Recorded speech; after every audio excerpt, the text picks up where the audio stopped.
my name is Vanessa. Welcome back. I am excited today because I'm doing something I haven't done in a really long time, which is a reading wrap up. I haven't done one in like 3 months or so. So I have 17 books to talk about, and I finally have some of my favorite reads of the year in here, and also some of my least favorite reads of the year. So it's going to be an interesting one. I need to just jump right into it because this is going to be a lot of books. So let's go. Okay, so the first book I read since my last wrap up was Once Was Willem. I really love dark medieval fantasy books, and that's exactly what this is. This would fall very squarely into that genre. This was in the adult fantasy section. This is a case where I think it could be YA, like you could fit it in there. It is dark, but not much darker than other YAs. This is about a boy named Willem, and he dies at a very young age, but then he is revived by this sorcerer who he is then kind of in this like bargain with for the rest of his undead life. And he tries to go back to his parents who loved him very dearly. He was the only son,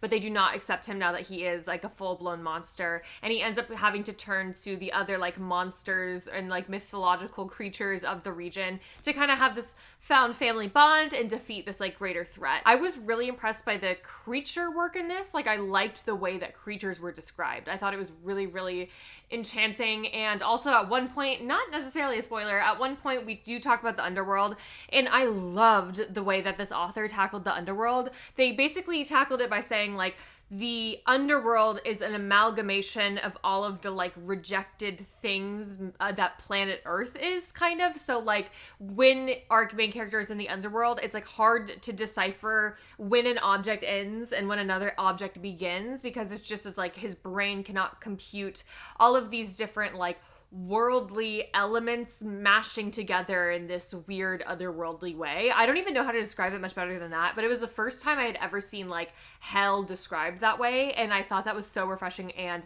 cool. And it's been months since I read it, but that is still like a major takeaway from that book. So overall, I thought it was a really fun time. It's a fun story. It's weirdly sweet despite how dark and gruesome it can be at times. It's definitely like a found family story about a boy who is rejected finding friendship. And so I thought that was very cute. So that was Once Was Willem. The next book I read was an interesting one. I read Smother Moss. This is an Appalachian folk horror book, ? I think when I picked it up, I was expecting something to be more squarely horror or more squarely like dark fantasy. This, I would say, is actually more of a literary fiction. This was very much a folk horror story that was interested in the Appalachian culture in particular, and about what it means to grow up as a poor Appalachian teenage girl in the 1980s. Basically, the premise of this book is this is just about this girl who is grappling with her identity and her sexuality in the 1980s in Appalachia, growing up with her mother and her grandmother, who is kind of just like this wretched old woman, and she doesn't feel like she's being treated very well. She feels like an outcast at school because of her status in the world, and she just feels like she's never going to get away from there. It's very much just like a meditation on her feelings about her sexuality and her comparison to other girls, and this like feeling trapped where she's at. And it's also about her younger sister, who is this like brash tomboy, has like action hero dreams, who's like very much not grounded in reality a lot of the time, and her older sister, who is trying to like kind of get her to grapple with the reality of their situation, which is that like there's not really going to be any grandiose dreams happening in rural Appalachia for them. By the way, I say rural. People don't like that. I say rural. Apparently people want me to say rural. I say rural. I don't know why I say it that way. Then there are fantastical elements to it, but it's really hard to say if they are real or if it's just sort of like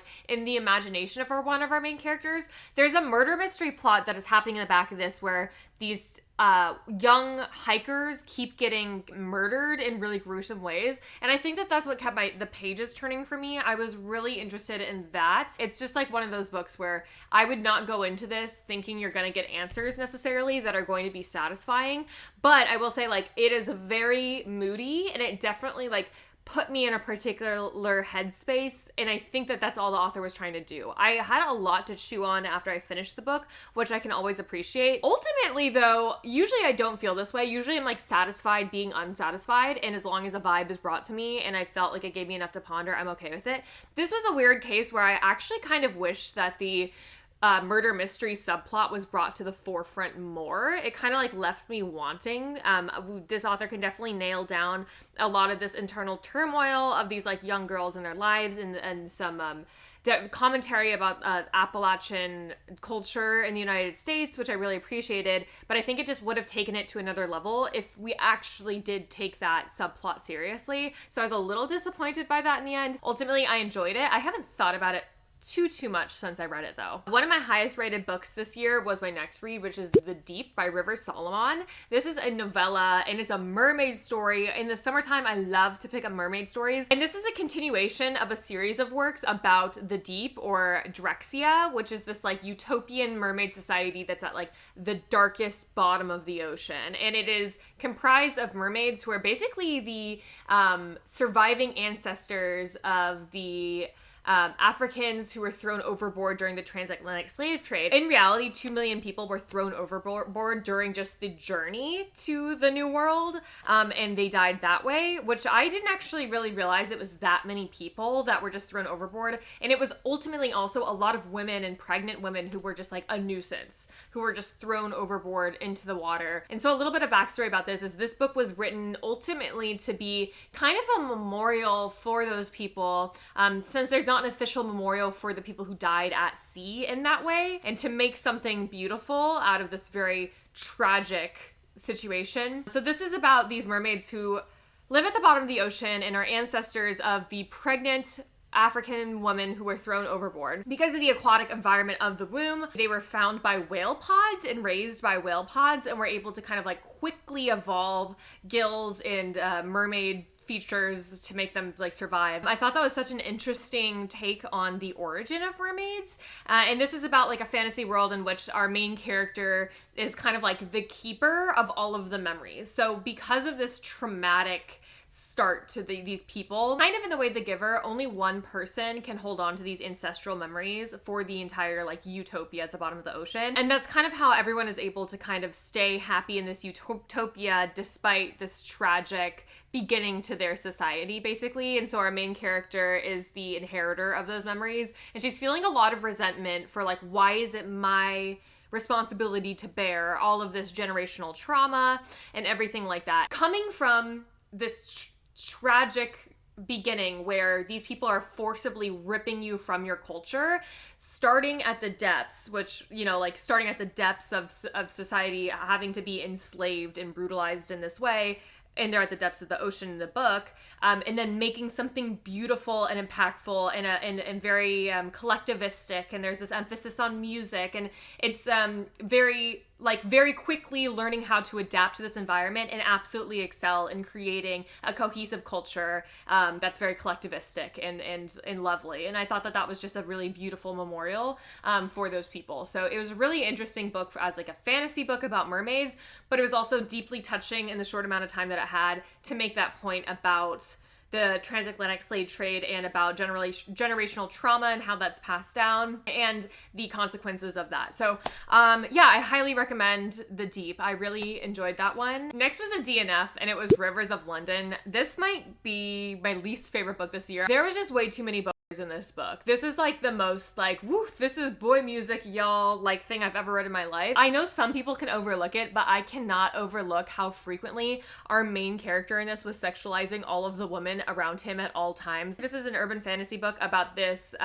investigation, like cop situation, kind of procedural drama, and he quickly gets roped into like the supernatural underbelly of London, and he kind of has to investigate all these mysterious things going on. I didn't get far enough into the book to know what the overarching plot ultimately really was, just that there was some mysterious deaths and things going on, and him like being introduced to the magical world of London. And this main character is just so insufferable and annoying, and pretty much every single line was meant to be like some sort of witty quip. And I don't know, I'm very particular about humor in books because I think I have a very particular sense of humor, so it often doesn't work for me, and this one did not work for me. I didn't think it was funny at all, to be honest, and most of the sense of humor was relying on like various stereotypes and sexualizing women and like penis jokes and things like that. It just really really wasn't my style at all. And I DNF'd at the point where he starts talking really, really grossly about this Nigerian woman character and about her curves and her Nigerianness as a woman. And it was just really strange and weird, and I really did not like it and had to DNF it, and I just couldn't get through it. So that was my DNF, Rivers of London. Next, I read Criers War. This is an interesting one. I had a lot to say. Like, if you go on my Fable, I think that I could probably give you more information on my Fable than I'm able to give you here now.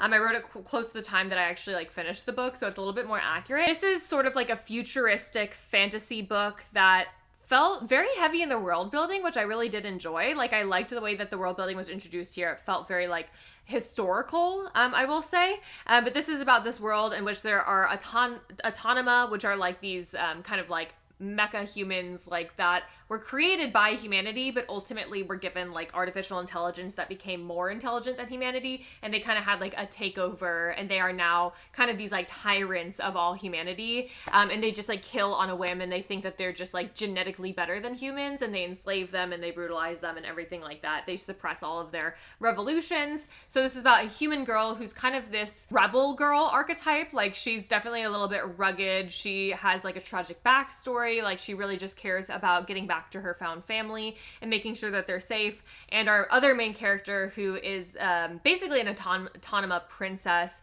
who is realizing that she wasn't exactly engineered in the same way as the other autonoma. She has empathy, and she's not really knowing how to grapple with that, and she's trying to keep that a secret because that would technically be a detriment to her, and her leadership would be challenged. So this ends up being like an enemies to lovers, almost romantasy. I would actually class this as a kind of a sapphic romantasy story between these two girls. The story was predictable, but it was like fun. Like, it delivered in the way that I wanted it to deliver. You know, a lot of political intrigue and politics and things like that. A lot of courtly politics, everything that I love. For such a heavy emphasis on the romantic subplot, I was pretty disappointed by the romantic subplot. It just felt like we moved really, really quickly. Like, our main character, our autonoma princess, was kind of fixated on the rebel girl character and was like in love with her very, very, very soon after she met her. I guess it makes sense in context, but it doesn't make for the most gripping reading experience. Like, I wasn't really flipping the pages to know more about the romantic subplot. There was like a couple times when I thought it was kind of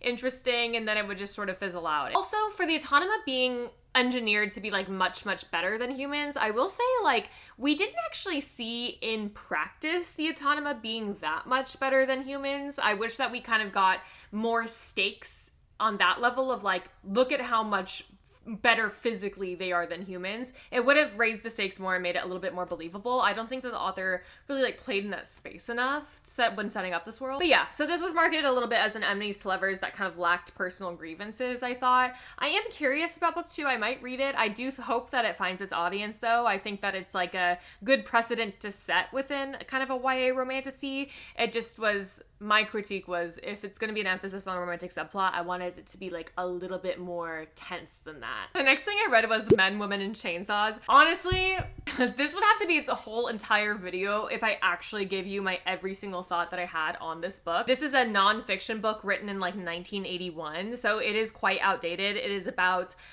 gender politics in horror movies, so it's specifically taking a look at like the 1970s era of slasher films, especially those more misogynistic ones, and even some more fringe movies that people class as like highly misogynistic. And this is like a textual treatment of that film from a psychosexual lens, which a lot of people think is just spoof psychology, and I don't disagree with that either. I really don't. But it was a really interesting read to watch this author attempt to kind of argue from this psychosexual standpoint all of these different gendered aspects of the horror genre at that time, especially considering one of the major criticisms of that genre of the time was that it is super misogynistic and we're just watching these women get brutalized on screen.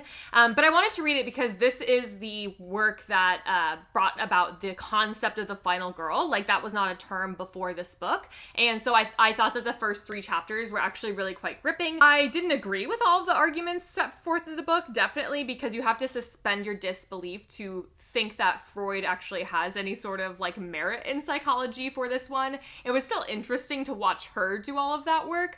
And there were definitely takeaways that I did agree with, surprisingly, but it was just more of like a fun thought experiment of like, what if we evaluated horror as a genre and we could only look at it from a psychosexual Freudian lens. If that's interesting to you, you might find this one interesting. I thought it was really interesting, but yeah, again, it's not like I agreed with all of it. It was just an interesting read, and it was fun to see where the term final girl came from. There is like this detour that she takes to start talking about like city versus rural, like socio-political representation in horror, and that was the only time where I was like, wow, this is actually like a really interesting perspective on horror, about how movies that do this thing where they have the city folk coming into the country folks' land and then getting hunted by the uncivilized country folk is kind of paralleling a lot of the Western conventions of like the 50s and 60s. I thought that was very interesting, and I saw exactly where she was going with that,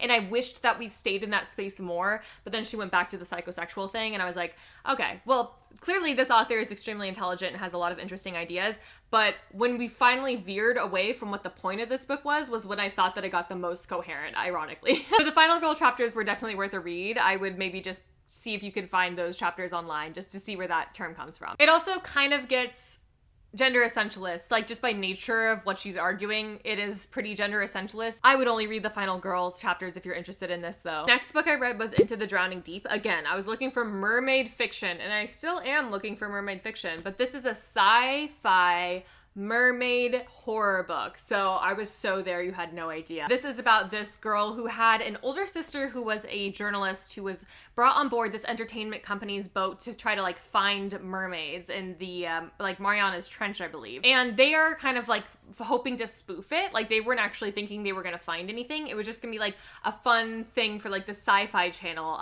But then ultimately like everyone goes missing. The boat is completely massacred, and there is found footage of actual mermaids killing everyone on this boat, including our main character's older sister. So our main character becomes extremely fixated on this, but she becomes a very successful marine biologist, and she finds out that there is now going to be a follow-up documentary about that mysterious disappearance that happened to all those journalists on that boat and those scientists. So she signs up to go and figure out what happened to her older sister. She's going to prove that mermaids exist, and we get to follow various scientists who have these different reasons for wanting to prove mermaids exist. Whether it's for capitalistic gain or for like intellectual validity, or just personal grievances, they're all there for different reasons, and I found that kind of fun. Like it was fun to follow an ensemble cast like that. I loved the mermaids in this. I will say like this was probably, to be honest, like my favorite mermaids I've encountered so far. I think I've seldomly come across science fiction mermaids. So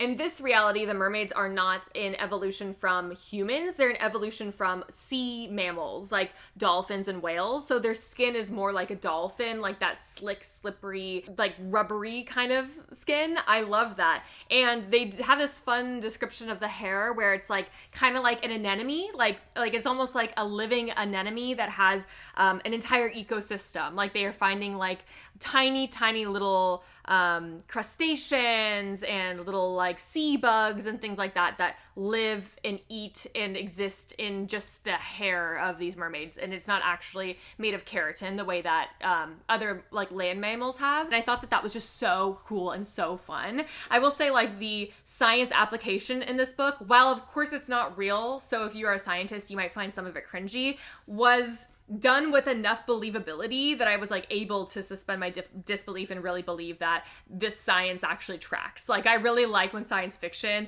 is able to do that successfully, and I think that it did. I have to say my criticism of this book though is you probably could cut out 200 pages of this book. It was important for each character's development, but it's like also like it got boring at certain points. Ultimately, I liked the story, I liked the mermaids, I liked the characters, but it didn't need to be over 400 pages. It could have been cut down quite a bit and not sacrificed much at all. So that's my major criticism of it. But I still had a fun time. Like I'm still thinking about it. It was a fun week when I read this. If you're looking for a spooky mermaid horror, I definitely recommend this one. Next, I read The Floating World. This was a new release that wasn't on one of my anticipated releases, but I still was surprised by how much I liked this. This is a YA fantasy book, and I thought it was just like a solid YA book. Like that's the way I would describe it. This is a solid YA fantasy book. This is a kind of an Final Fantasy inspired world where there is this like floating kind of world that exists above the rest of the world, where it's like kind of the commoners, and then there are this nobility and kind of this tyrannical sort of government that lives up here and governs everything, and that normal people are not really able to access. We have our main character whose uncle is killed by this like mysterious beast, and she suspects that like she needs to go find out what killed him, while also concealing some powers that she has of her own that her mom always told her that she cannot tell anybody about. And our other main character is kind of this mercenary that has been hired by a shady noble group of people to hunt down and kill the main female character. So we kind of got a little bit of like a cat and a mouse situation here, and it ends up being a little bit more on the romantic-y side of things, but it's a very sweet romance. Like, I wouldn't say that there was a lot of like emotional tension going on here, but it was very sweet and it was very cute. I was ultimately the most interested in this third character who had a point of view at some point, but he has a really interesting, very complicated history with the main female character in this book and her family, and I think book 2 is going to go more in that direction, and so I'm like excited to see where we go with that. I also think this book maybe would have benefited from sitting in emotional moments a little bit more. I think that the characters are great, the world building is great, everything like that I really enjoyed, but I found myself like wanting to slow down in particular moments, but also I'm not the most fast-paced reader, so if you like fast books, this one goes really quickly, I'd say. The next book I read was We Used to Live Here. This is like one of the most trendy horror thriller books right now, so I was really like curious about all the hype. Thriller is a weird one for me because I think that usually I find they can't stick the landing. This is one of those books where there was no landing to stick because I don't think that the author ever intended there to be like a solid answer for anything that's going on. It's a very metaphysical mystery, which I actually really do like. I just think that most people really won't like that. This is about this woman who recently bought a new house in the middle of nowhere, like really up in this mountain that no one ever really goes to. They're kind of intending to maybe make it into an Airbnb down the line, and then one night all of a sudden this family shows up, this family of 5 shows up, and they're like, oh, this is my old house, I grew up here, do you mind if we just take a look around? And our main character is like very unsettled by this, but is like, okay, I guess if it's just really quick, I can show you around really fast. And then the more she tries to get them to leave, the more they resist, and then a bunch of like things come up, and then they can't like get home because of the weather, and they have to spend the night, and it keeps delaying them leaving more and more and more and more. And the longer they're there, the more weird stuff keeps happening in this house. The more people start remembering things that didn't happen, or forgetting about people that they definitely used to know. Just really strange metaphysical mysteries start occurring, basically. I was on the edge of my seat the whole time because I had no idea where we were going. Granted, I know more now that I finished the book, but there's so many questions I still have. And I think this is a book where it's like, if you are a traditional thriller or a traditional horror reader, you're probably going to think this is like the most annoying book ever. This is a no sleep story. This is an r/no sleep story, and it really reads that way. Luckily, I really like creepypastas. I really like ARGs. So I liked it a lot. I was like pleasantly surprised by that. I sometimes like them more than like traditional horror stories. If you are just like looking for a horror book or a thriller book, this is going to be very confusing and very annoying. I appreciated it more after I finished the book and I realized that this author is an r/no sleep author who has catapulted this ARG based around the story of this book. Like this house, this old house that this story takes place in is actually an ARG. So there's r/the old house, and there's like email addresses and websites and like phone numbers to call and like decoding little things to do, and like a series of mysterious photos and weird little things like that you can continue to play if you're interested in the overarching mystery of this house and what it's doing. That I think is really creative and really fun, and I actually give major props to, and I think that's really fun to do in fiction. I just wish that more people knew that like this book is 1/20th of the story overall, but most people aren't going to look into the other ARG elements to this. There are these little like in-between chapter breakaways where we talk about like other mysterious disappearances that have happened around this house that I thought were like really eerie and chilling and fun. And those also get tied back into the overall ARG as well. So I appreciated it more after I finished it and I learned that about the book. I guess like as a contained story, it's maybe not the most satisfying and it doesn't work that well, but now that I know what it actually is zoomed out, that it's like this bigger project, I appreciate it for what it is. So that was We Used to Live Here. Next, I finally listened to Project Hail Mary. Everyone always says do the audiobook, so I did the audiobook. I really enjoyed the audiobook. I think the narrator is really funny. I quickly read this or listened to this because I saw that the trailer dropped, the Ryan Gosling trailer for this adaptation dropped, and I really, really wanted to watch the trailer because I'm looking forward to the movie. I'm weird about sci-fi. Like, I love sci-fi movies and TV shows. I think sci-fi books are a little bit more difficult for me because I have a hard time visualizing a lot of the science elements of sci-fi because my brain is just so not there at all. And this is like super science heavy, which I was kind of warned about. Granted, it was interesting, but I also like my brain just definitely like kind of rolled away while I was reading those scenes. This is about a middle school science teacher who had some kind of like fringe theories, which ultimately got noticed by the government, who was sent on this like international space mission to find this one element to figure out how to stop the sun from getting eaten alive by this like one like chemical in the atmosphere that was going to like destroy humanity within 30 years. So he's kind of like on a Hail Mary mission, meaning he knows he's not going to come back, or he supposes he's not going to come back, to find a way to save humanity, basically. And I really liked this main character. I thought it was sweet that his overall motivation was just wanting a future for his like middle school students. Like, I just thought that was like so cute and sweet, and I really liked that. It's honestly like, this is the sort of funny where I actually did laugh at a lot of moments in this. I liked it. I just don't think I loved it as much as everybody else, just because I had a really hard time visualizing things because it's quite jargony and I don't have any science background at all.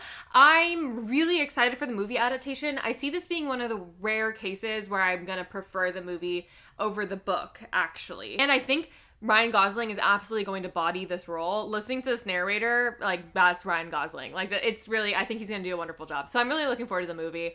This book, I feel okay about. I liked it. It's like that. Like, I liked it. Next, this was my favorite read of the year so far. I read The Raven Scholar. This is a chunky fantasy book. This is a high fantasy book that takes place at this sort of like fantasy world where there are these different kind of various spiritual institutions that are all represented by a different creature, and they all have kind of different like magical strengths. So for example, the foxes, if you can imagine, are really slippery. They're really good at stealing and sneaking and maybe assassination attempts and things like that, and they all kind of have that personality to match as well. And the emperor has decided to step down, and every time an emperor steps down, there is this ritual that occurs where there is basically like these trials, and a representative from each of these different various houses present themselves to participate in these trials to become the next emperor, basically. So our main character, Nima, she ends up somehow tumbling into the situation where she is the participant for the Raven House. She is like very book smart. She is also kind of unlikable in the sense that like she doesn't have very many friends. She's kind of awkward. Like, she doesn't really get social cues the best, and it's definitely hindered her ability to carve out a space for herself in this world. And she has this kind of complicated romantic backstory with her childhood best friend to lover, Kane, and she is now broken up with because she was met with this very, very tricky moral decision, and made a decision in this political world that Kane really disagreed with, and said, you're going against everything that I thought you believed in. And so they've been broken up. Kane ends up being the fox contestant here. So we see a lot of really fun, like, they have a lot of love for each other, but there's definitely a lot of history there, and they're very different people, and I just really liked them. I usually don't like second chance romance, but this was like really good in that sense. I don't want to oversell the romance subplot because this is definitely a high fantasy story first with a murder mystery backstory. So as they're competing in these trials, one of the other participants gets killed mysteriously, and it's also this kind of race to figure out why she was killed and who killed her, and this grander kind of conspiracy that's been happening in this empire with this emperor. So it's trying to do a lot of different things, but I will say it's done very well. Despite how much is going on, I thought that it was pulled off very successfully. This is definitely squarely an adult fantasy book, but it reminds me of the fun of a YA fantasy novel, just because it does take a lot of tropes and conventions that you're used to and kind of elevates them to this like adult level that I just really, really liked. And I loved all of the characters in this. I liked all of their backstories. I'm really excited for book 2. This was just like so fun. This is just like a fun fantasy book. It was just so refreshing to read something like this again. And Kane is like one of my favorite characters that I've read this year. And also I need Ruko more than I need Air for some reason. Next I read The Starving Saints by Caitlin Starling. This was one that I had on my most anticipated releases of this year. I absolutely adore the cover. This is a medieval like horror fantasy book. The premise of this is this palace has been under siege for the past 3 months, and the people of the palace and the remaining kind of people of this kingdom and their king have been like holed up in this palace, but they're quickly running out of resources and food and water. And our main character is a sorceress who has found a way, basically through science, to be able to turn waste into water. And now the king and the noble people are like, well, now you're tasked with figuring out how we get more food, because we're about to run out and everyone's like kind of rationing and starving to death very slowly. Then all of a sudden one day the saints that are worshipped in this kingdom show up. Like the physical saints from the photos show up, and they look otherworldly. They're gorgeous. They're beautiful. They have an abundance of food. They start like having all these feasts, and it's very Machiavellian. Our 3 main characters realize that like everything is not what it seems, and they have to figure out a way to stop these saints from destroying everything from the inside out. And this is another book that gets really weird about like dream sequences. Like I wasn't really anticipating that when I went into it, and I think that kind of jarred me, but you don't know what's going on all the time. Like you don't know what's real and what's not. And I will say like sometimes that got a bit old. Like I really like dream sequences, but I think that it was done so much that things stopped meaning anything. Like the stakes almost got lost in how like surreal everything was. I really, really liked the aesthetic of this. I think that was definitely nailed down, but I wish that some moments were more grounded, just so that the story felt like it actually mattered. I don't know like how to describe this. And there's also a lot of like running back and forth throughout the palace and like down the halls. It felt kind of Scooby-Doo at a point, where it was like a lot of like go there and then come here and then go there and then come here and then be traced through the halls by this and blah blah blah blah blah, which I found a little bit redundant. And so like I kind of felt myself slogging through the middle of this, I will say. But overall, like if you're a vibes driven reader, this is all vibe. You know what I mean? I liked it. I just think I liked it way less than I was expecting to, but I think that there's a lot of people, if you went in with the right expectations, would absolutely love this one. So next I read The Night in the Moth by Rachel Gillig. I said I was gonna read it, and I read it. So here's my thoughts on this. I liked it. I DNF One Dark Window, by the way. So going into that, I was a little bit had lower expectations, I think, because I wasn't that impressed by One Dark Window. I felt like the romantic subplot was a little too fast in that, and then I wasn't that gripped by the world building. I appreciated what was done with the magic system in One Dark Window. I just felt like nothing ever clicked for me. It wasn't like something that I like hard DNF necessarily. I just kind of lost interest in it, and then I just didn't ever pick it back up. This one I read all the way through, so that's a good sign. I liked it. I liked it more than One Dark Window. I think if you really liked One Dark Window, you might not like this, and if you didn't like One Dark Window, you might like this. It's kind of like one of those. This is the story about Sybil, but actually her name is like Six for most of the book, because she lives in this kind of like convent with her other sisters, who are these kind of like soothsayers. Like they're able to kind of like see dreams, which are presented to them through these gods called the omens, basically. And the way that they're able to kind of tap into this like dreams seeking is they have to get physically drowned. So it's a very brutal lifestyle, but all that our main character knows is like this is what she's made for. And they're very revered in this kingdom, so they have to kind of hide their identity by like having this like kind of like strip of cloth over their eyes at all times. And an interesting theme of this is kind of like about like when we start monetizing spirituality and like who has control of the religion and how they're kind of like manipulating it for like financial gain and power and everything like that. I actually thought that was really an interesting way to go about it. Just by the nature of this book, we kind of do a repetitive quest sort of thing. Like we go after one person, then we go after the next person, we like collect these different items, almost like a video game. Sometimes I like that, sometimes I don't. I think in this situation, it got a little bit old. Like maybe I was just like not focused or something. I just found it a little bit boring boring at times. Overall, like, I liked the theme of the book. I think it could have just been like attacked more head on, but I felt like maybe the romantic subplot kind of took over a lot of what Rachel Gillig wanted to write, which I understand because I love a good romantic subplot. And I will say, overall, I liked the romantic subplot. The romantic subplot happens between our main character and this brash knight that she ends up having to turn to, and he has like no religion, so he's like helps her kind of like sort her way through these sorts of like spiritual crises that she starts having as she uncovers a lot more about the worldview that she previously had.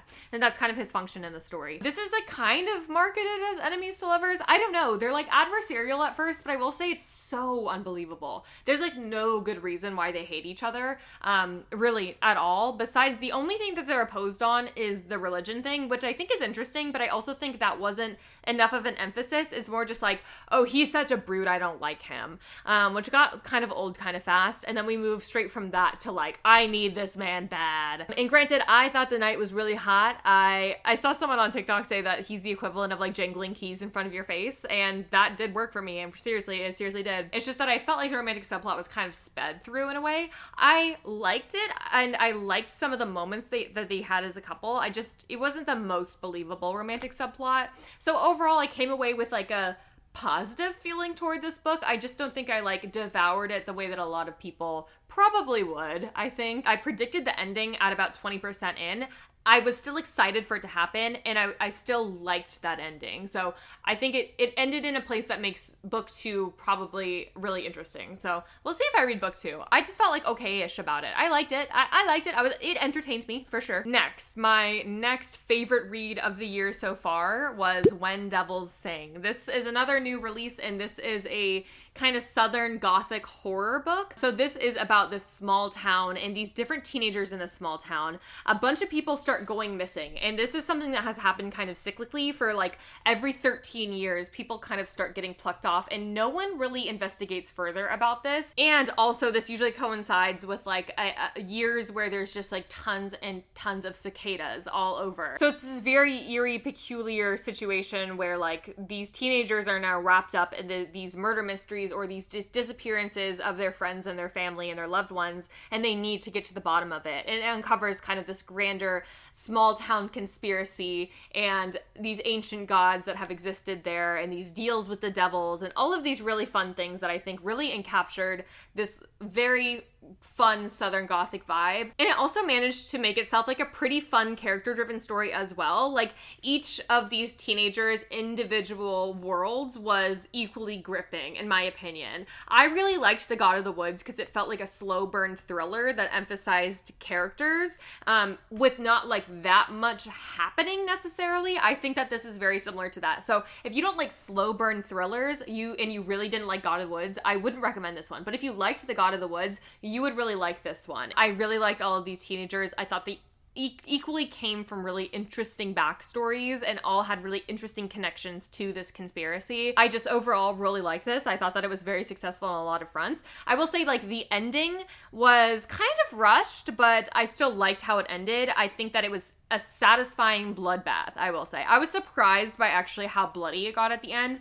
because it was so slow burn and slow moving for so long, and it is YA. But the ending was like, yeah, it gets like really crazy at the end, and I really loved it. I thought it was just so much fun. I sped through this thing in like 2 days, which is really good for me. Next, I read a shorter book called The Elementals. My next video is going to be a recommendation of like very hot summer thriller and horror books. What I mean by hot is I mean like temperature hot. Like I get in the mood to read horror in the summertime. I think summertime is for horror, wintertime is for fantasy. That's kind of how it feels to me. This was written in the 1980s, and this is a book where if you look up any summer horror books, this book will come up. It's a really interesting book. I don't think I've read anything quite like this before. Like I didn't really know what I was getting myself into when I started reading it, and it took me a little bit to get into it, but ultimately I am glad I read it just because it's considered like one of the classic summer horror books. This is about this family that vacations in these like 3 Victorian summer houses every year, and there are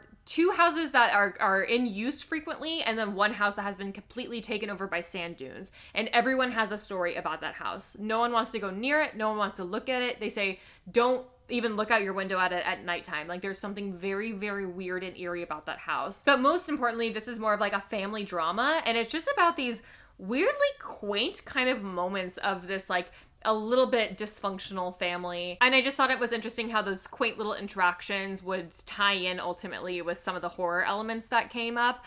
So yeah, it was like not the most groundbreaking horror book I've read, but I've never read like sand horror before, and this is like sand horror, like beach horror. In the middle of this, we're dealing with Victorian homes that don't have modern AC or cooling or anything like that, and the way that like the heat is described, you feel drenched in sweat. Like you feel physically uncomfortable reading this book, and that's exactly what I wanted from a horror book when I picked it up. So I really liked that.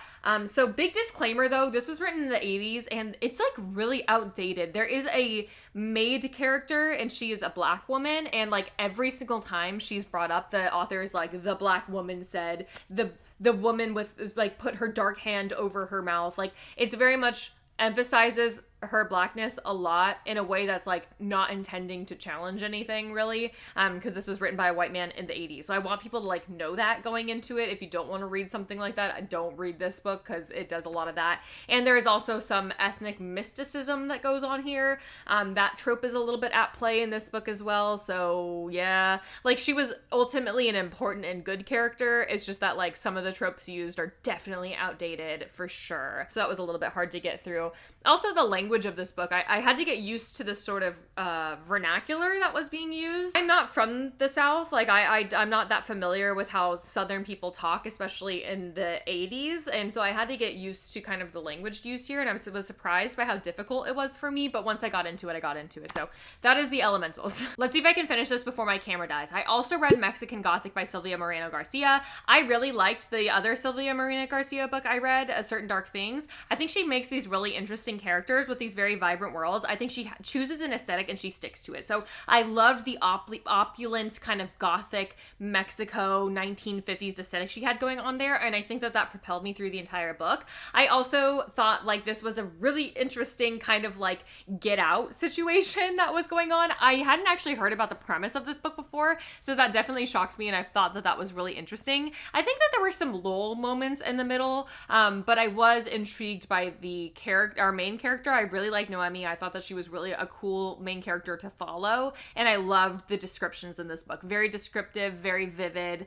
I could appreciate that quite a bit, but ultimately, like, it just didn't stick with me. Kind of immediately after I finished the book, it just kind of blipped out of my head. Toward the end, I was just kind of over it for some reason. Maybe I was just not in the right headspace. I am currently reading The Bewitching by this author. I know that I really like this author, and I really like her characters, and I really like her world building, and I really like the way she describes things. Like, it's not her fault at all. I just think that I got zoned out at some point, and I didn't zone back in the way that I wish I would have. But I still enjoyed it though, and I would recommend it if you like Gothic novels that are like opulent, and I liked that opulent 1950s Mexico aesthetic. Very fun kind of vibe to it. I don't know. It just didn't really like stick for me. I have no good reason for it. It's just something intangible about it that didn't really stick. But yeah, that was Mexican Gothic. That was my last read recently. Anyways, but that is all of the books I've read. I had some of my favorite books. I had some of my least favorite books. I think I'm kicking things back into gear here, so I'm very confident about the remainder of this year.